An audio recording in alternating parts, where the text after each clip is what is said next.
Focus in particular on what you might call the changing moods of God. In all of the Abrahamic scriptures, the kind of moral tone varies quite a bit.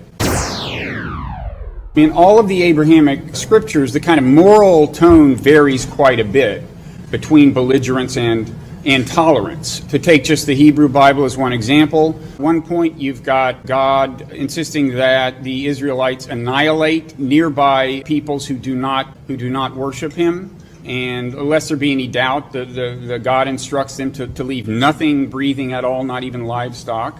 And then at other times you have the Israelites not only being willing to live peacefully with neighbors, but actually invoking the God of the neighbor to validate that arrangement. In all three religions, you have this kind of variation in moral tenor in the scriptures. And I was interested in figuring out why that is. In other words, what circumstances gave rise to the belligerent scriptures as opposed to the tolerant scriptures, and what might that tell us about how you bring out the best in religion today? It is the circumstances, in my view, that ultimately determine whether you see tolerance or belligerence emerging from a religion or any given group within a religion. I don't believe that any religions are inherently good or inherently bad. So when people say, is Islam a religion of peace, or is any other religion a religion of peace, I just don't think it makes sense to even answer the question, because all religions have shown they're capable of good and of bad. And I think the answers for why they are one way at any given point have to do with the facts on the ground, the political, the economic, social circumstances, and that's what I focus on in the book. If I had my way, I would go rewrite all the scriptures so that it was all good, and that modern believers didn't even have the option of focusing on the bad stuff in their scriptures. But I would emphasize that they do have the option of focusing on the good as well as the bad, and I try to show that in all three cases, under the right circumstances, in the cases of all three Abrahamic religions, the good can be brought out.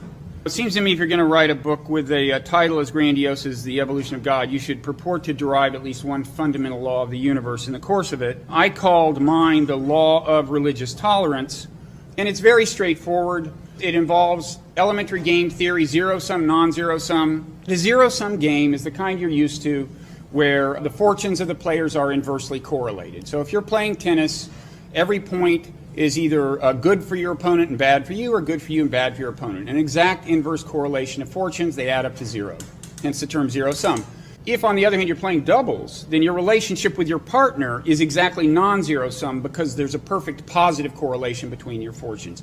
Every point's either good for both of you or bad for both of you. In real life, there are very few things that are purely one or the other. Your relationships with most people are a mixture of zero-sum and non-zero-sum, but some classic examples of non-zero-sum are economic exchange. When you buy something, you'd rather have the merchandise than the money. The merchant would rather have the money than the merchandise. You both feel you've gained. Division of labor, where people can come together and cooperate in a way to increase the output per capita, and so on. So my claim is that when a religious group sees itself as in a non-zero-sum relationship with another group, that's much more likely to bring out the tolerance. If people think that they can gain through peaceful coexistence or collaboration with another group, that tends to bring out the tolerance. In contrast, when they think that for them to win, the other group has to lose, that tends to bring out the intolerance, and people are likely to focus on the belligerent parts of their scripture. I'm going to run you through one example. I could have chosen any of the three Abrahamic religions. I'm going to run you through examples from the Hebrew Bible and talk about how I think monotheism emerged, and argue that this zero-sum, non-zero-sum thing actually sheds light on why monotheism emerged in ancient Israel. I think ancient Israel moved from polytheism to monotheism roughly between 1000 BCE and the 6th century BCE. How did we get from polytheism to monotheism? Well, King Solomon, you've probably all heard of. He's Israel's third king. You've probably heard that he's very wise. You may or may not have heard that he's rampantly polytheistic. It says that in the Bible, but it kind of passes it off as being the fault of his many, many wives, because he was also rampantly polygamous. He supposedly had 700 wives and 300 concubines. I'm guessing we may have a decimal point issue there, but anyway, kings had a lot of wives. The way the Bible has it is that the wives, as they put it, turned his heart away to the other gods. He had all these foreign wives. They convinced him to worship these foreign gods. I think the Bible's got it exactly not exactly backwards, but wrong. You have to realize that in ancient times, when a king married a bunch of foreign women, it was an instrument of foreign policy. Okay, these were royal women from different countries, and you would marry them to consolidate your ties with another country. And another part of consolidating your ties with another country was to be respectful toward the gods of the other country. Solomon just had an internationalist foreign policy. His politics led to the wives and the gods. It's not that the wives really led to the gods. Both of these things were an expression of his foreign policy. And more specifically, it was an expression of his belief that Israel had non-zero-sum relations with other countries. They could gain through peaceful interaction. As a result, he tolerated their gods. So this is an example where a non-zero-sum worldview leads to the tolerance of a bunch of gods. God has taken his place in the divine council. In the midst of the gods, he holds judgment. Well, that's pretty straightforward. There are a lot of references to the divine council, and the divine council is an idea that you see in the Middle East before Israel.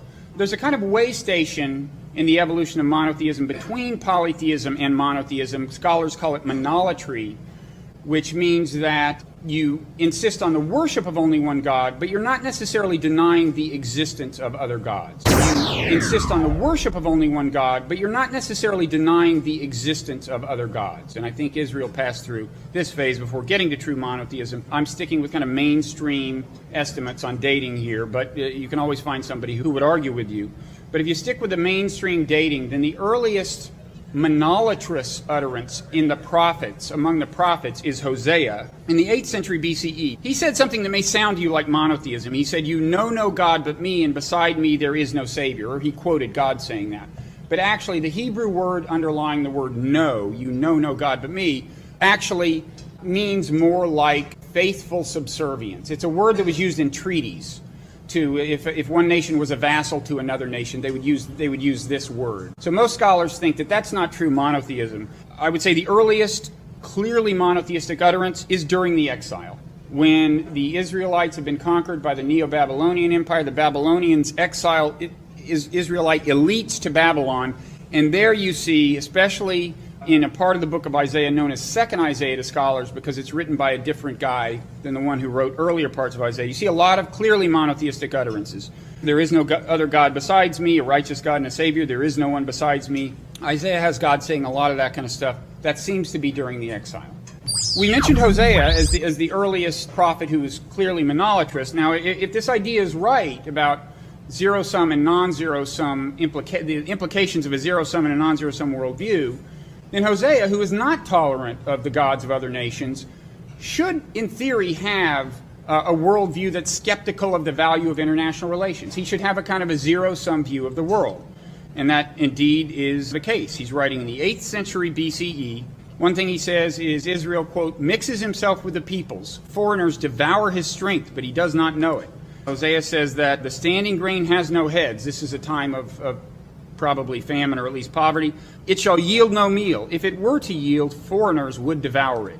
He complains that Israel's officials, quote, bargain with the nations. They shall soon writhe under the burden of foreign kings and princes. And indeed, Israel was a small country. There were great powers like Assyria and Egypt. So it was often on the kind of subordinate end of relationships.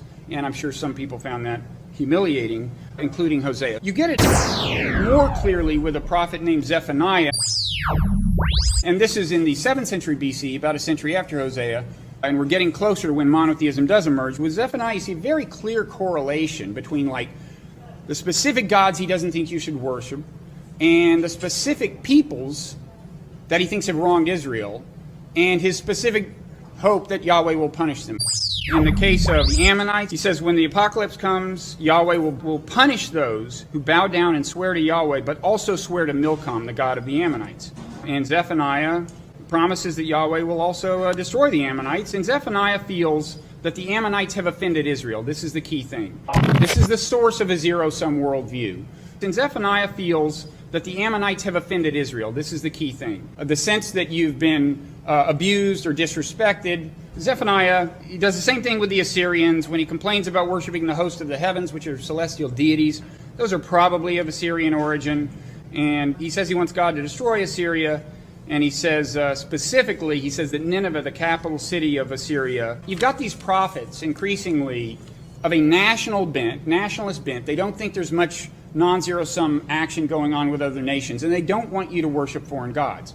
But there's still a problem if you want to move all the way to monotheism, which is that there are gods of domestic lineage. It's often clear which is which, but the point is not all gods would have been considered fundamentally foreign gods in Israel. And one question is, what happens to the gods in the kind of domestic pantheon? Who is it whose zero-sum worldview leads to the rejection of those gods? I argue that a key figure is King Josiah, who's just a few decades before the exile. He views the worship of these other gods as a threat to his power. And the reason for that is that in the ancient world, the source of political power was the divine world. You justified policies in terms of a claim that some god or another wanted you to do what you did.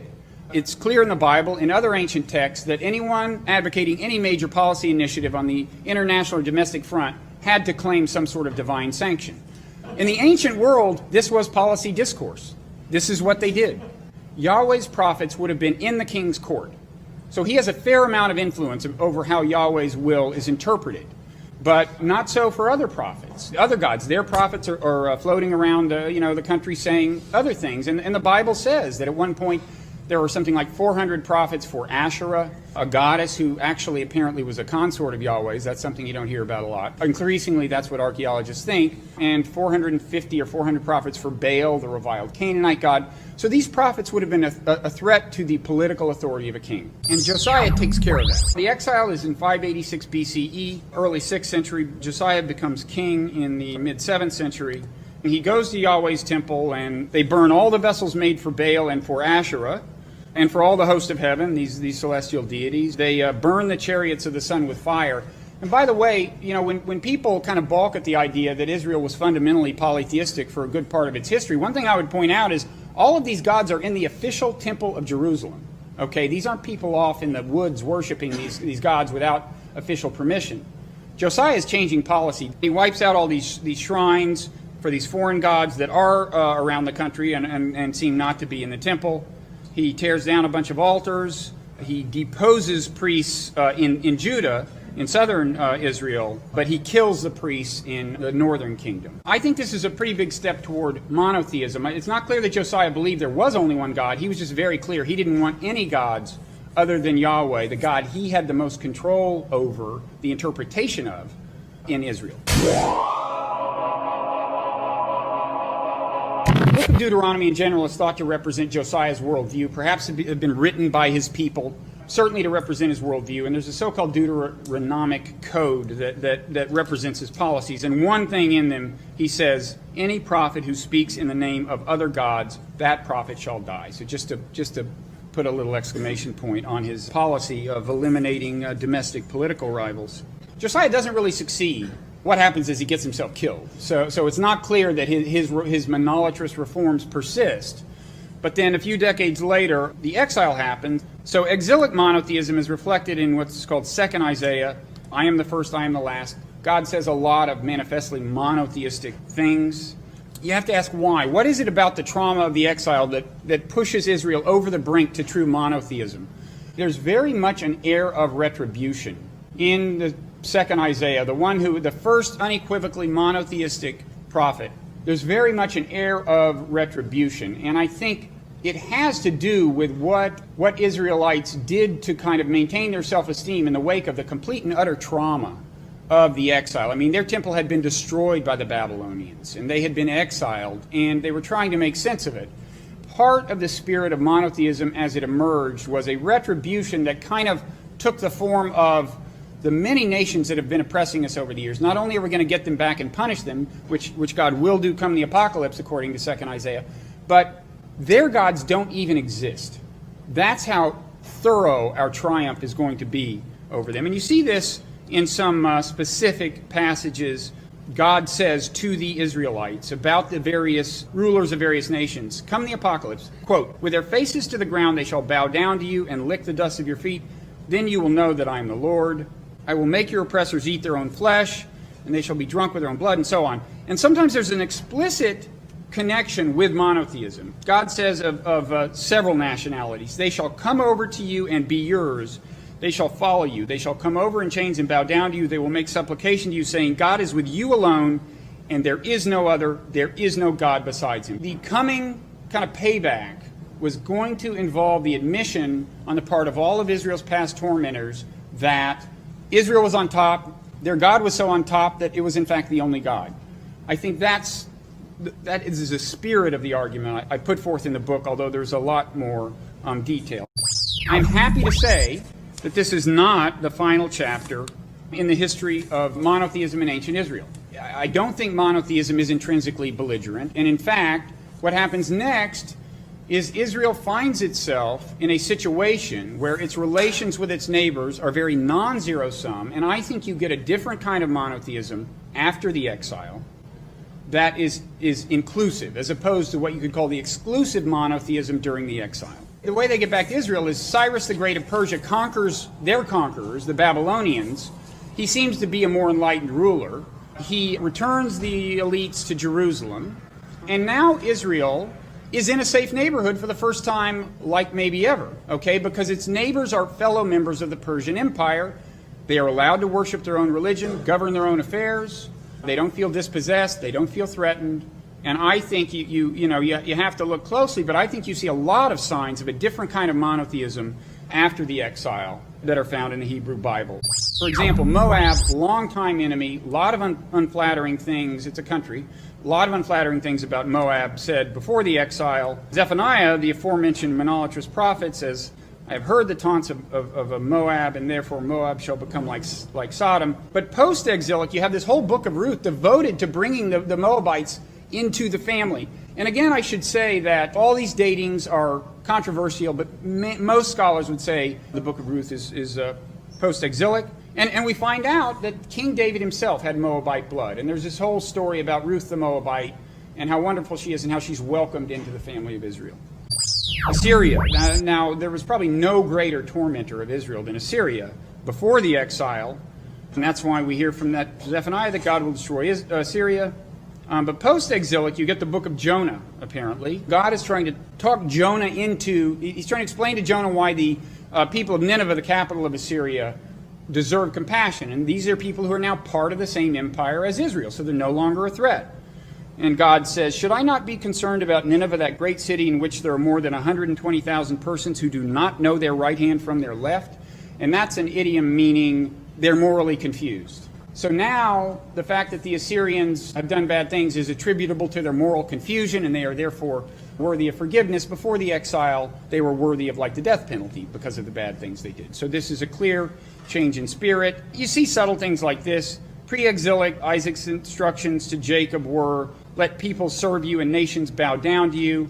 In a post-exilic text, the idea is, quote, that you may become a community of people. There are a lot of cases like this where you see more internationally inclusive language, and I argue that the very terminology that's favored for God implies a very different theology. The perception of a non-zero-sum environment brings out the better part of a religion. What's encouraging to me, for reasons I'll explain, is that, here we saw the best of Israel comes out when it is part of an empire.